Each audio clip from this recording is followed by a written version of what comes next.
ndiyankhule nchichewa. Nditamvetsera statement ndi report imene apanga a Minister of Justice, zikuonesa kuti Malawi Defense Force IMDF anatengapo mbali pakupha anthu amene aja, including Saulos Chilima. Why do I say that?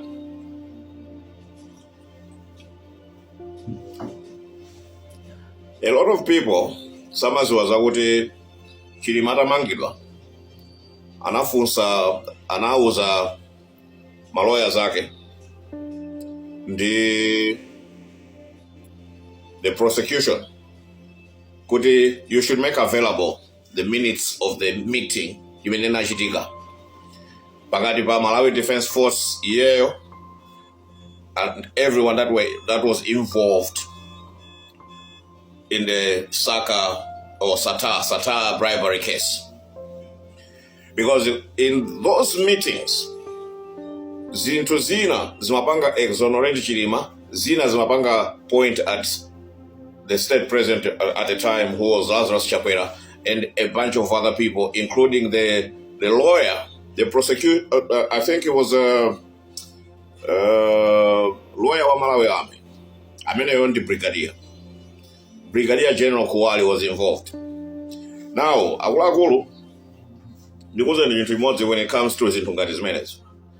Pakakhala kesi yaikulu yokuti target ndi munthu mmodzi, koma kesi jamapanga involve so many people.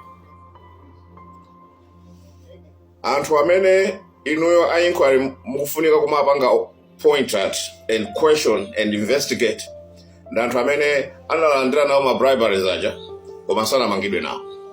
Nenga mukufuna mudziwe amene anamupha Chilima, who has the motive? Amene anali ndi motive ndi ndani? Look at whoever had the motive.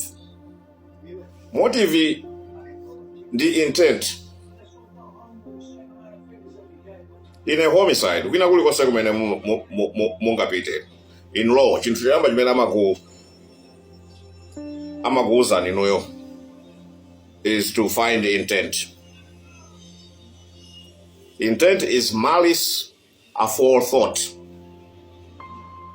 So, who had the intent?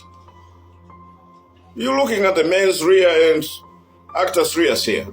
These are the legal terms, but in this case, the Malawi Defense Force had all the intent to assassinate Saulos Chilima, to protect the president at the time, who was Lazarus Chakwera. Why?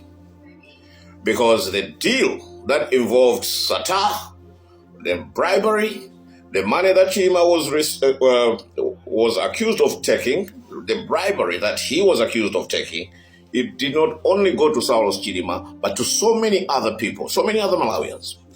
And these are the people, these are the men holding high positions, high rank in the Malawi Defense Force. That is the reason why they wanted to shove it under the carpet.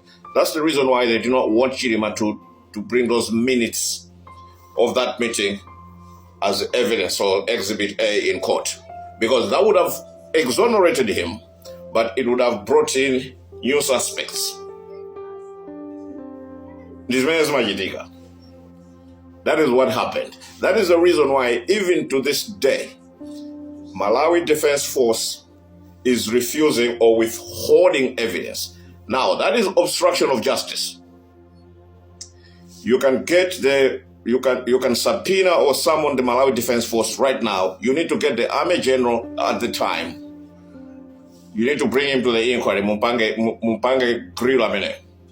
Because obstruction of justice, the mene wapangiswa di makese zambiri ku Malawi asapangidwe prosecute. Because people are hiding behind national secrets, national security. National security ajani in a country yokuti timango pana every day. National security ajani yokuti a country does not have even outside threats. We don't have El Shabaab in Malawi. We don't have our neighbors trying to invade us or attack us. What national security are you talking about? We don't have espionage cases in Malawi. Mukukamba ma national security ake atiwo.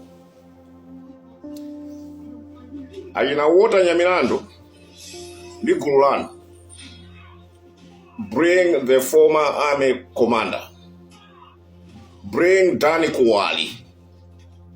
These are two key people. Amene mukufunika kuti mukapange grill abwere ku inquiry kumene.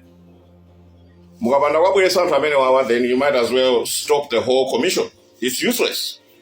Because if you are failing to investigate a case, it's because the Malawi Defense Force is withholding evidence. Then these are the key people that they are trying to protect. So what's the objective of a commission? Is to find answers. What led to the death of these people? And we are not only talking about Saulos Chilima here. There was the pilots, the military officials, the former First Lady, then Dr. Saulos Chilima himself. These are souls whose death we have to investigate. Justice has to be served. Dziko lathu liyasilinga mangokhalira all the time anthu kumafa and ndikumayira kuzola anthu awaphedwa, but nobody is held accountable. We cannot continue like that. Now, I was listening to the Minister of Justice, and it's pointing to one thing. He said it himself. He said, maripota amene akubwera awa, maripota ambiri, tikupezeka kuti kuchikangawa kucha. At the time of the crash, kunamvekaso mifuti. Kusonyeza kuti anthu ena anaphedwa ndi mifuti. Some people were shot. So either Chilima anamuombera, or some of the people that were on that plane were shot. Because not all of them died immediately. That was not a crash. Yokuti anthu mpakana onse fatal crash yokuti mpakana aliyese kufa immediately. There was no blast. There was no fire. Nothing. It looks like ndege janangopanga glide. Ndege kapanga glide pamakhala ma survivors. Ndifayake anapezeka kuti anamiza dziko kunena kuti AI weather sili bwino. Weather sili ali bwino mwambamo. But pansi muchikangawa muja pamene pacheni pantete, there was clear weather. Ndemu kamafuna kupanga investigate case, if you want to find the truth, there are key people you have to look at. Introducing a new suspect in any criminal investigation, if mukaona kuti suspect uyu kesi si kupita patali, introduce a new suspect. And in this case, at this point, Danny Kuwali, the former army commander, abwere tsena anthu awiri, because Chilima umangidwa wake kuja case manager anthu ena sana mangidwe nawo, because itagera nali Chilima uja. It happens amaiti humiliation ritual. When they want to destroy someone, especially a vice president, they will parade him as a corrupt guy, arrest him on cases, trumped up charges. Now, those charges that got Chilima arrested, Danny Kuwali was also bribed in the same case. But he was not arrested. Pin on him. Truth.